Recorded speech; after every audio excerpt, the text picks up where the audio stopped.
একটু তাকা মাথা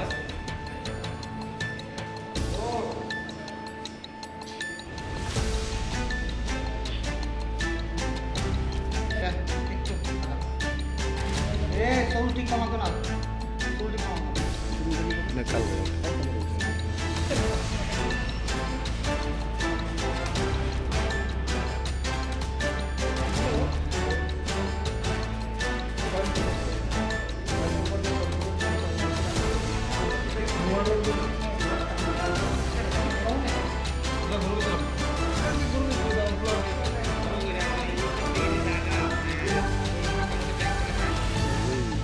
নাম্বার না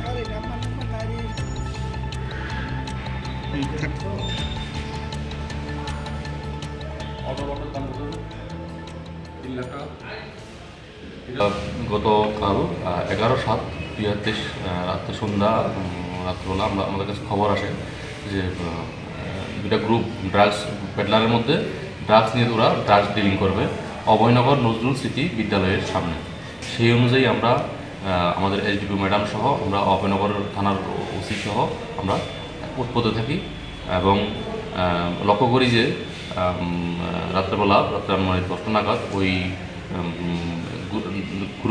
দুটা গ্রুপ একসঙ্গে এটা অটো সহ নাম্বার প্লেট লেস অটো সহ এসে ওইখানে বসে এরা ড্রাগস ডিল করছে পেডলারের মধ্যে। ওই সঙ্গে সঙ্গে আমরা ওদেরকে হাতে নাতে ধরে ফেলি এবং ধরার পরে ওদের কাছ থেকে আমরা 200 ভায়াল প্লাস্টিক ভায়াল হেরোইন এবং একটি সাবানের কেস সব কেস হেরোইন এবং ওদের কাছ থেকে থাকা নাম্বার প্লেটলেস অটো এবং মোবাইল 3টা মোবাইল সেট এবং ক্যাশ টাকা 3000 টাকার মতো আমরা সিজ করি। সিজ করে ওদেরকে আমরা থানাতে নিয়ে আসি এবং আজকে ওদেরকে কোর্টে ফরওয়ার্ড করবো পুলিশ রিমান্ড থেকে। ব্রাউন সুগারের বাজার মূল্য কত আর এমনি অটো সহ ক্যাশ মোবাইল কত টাকা সব মিলিয়ে কত? ব্রাউন সুগার যেটা ধরা হয়েছে এটার বাজার মূল্য হবে আনুমানিক 2.5 লক্ষ টাকা এবং অন্যান্য সামগ্রী যেগুলি আছে অটো সহ ওদের বাজার মূল্য হবে 3.5 লক্ষ টাকা, সর্বমোট 6 লক্ষ টাকা হবে। আচ্ছা, কতজন অ্যারেস্ট করা? আমরা 7 জন অ্যারেস্ট করেছি। এনডিপিএস অ্যাক্টে কতটুকু মানে ড্রাগস পেলে ওদের বিরুদ্ধে মানে উক্তভাবে ওদেরকে আটকানো যায় মামলায়? এখানে কমার্শিয়াল কোয়ান্টিটি আছে, মিডিয়াম কোয়ান্টিটি এবং স্মল কোয়ান্টিটি আছে। আমরা যেটা ধরেছি এটা হলো কি মিডিয়াম কোয়ান্টিটি, তাদেরকে ভালোই এদের কন্ডিশন হতে পারে। তাদের প্রাথমিক জিজ্ঞাসাবাদে কি বেরিয়েছে যে মানে তাদের মেইন যে মাস্টার মাইন্ড কে রয়েছে বা কে? না, এটা আমরা জিজ্ঞাসাবাদ করছি এবং কিছু পেয়েছি, আমরা দেখা যাক, আমরা এটা ইনভেস্টিগেশন আমরা দেখছি। তারা কি এখানে শুধু মানে বিক্রি করার উদ্দেশ্যে এসেছিল? ওরা এখানে ডিল করছে, ড্রাগস নিয়ে ডিল করছে, বিক্রি করছে, যেটাও ওদের নিজের মধ্যে ডিল করছে, সঙ্গে সঙ্গে আমরা সঙ্গে ধরে।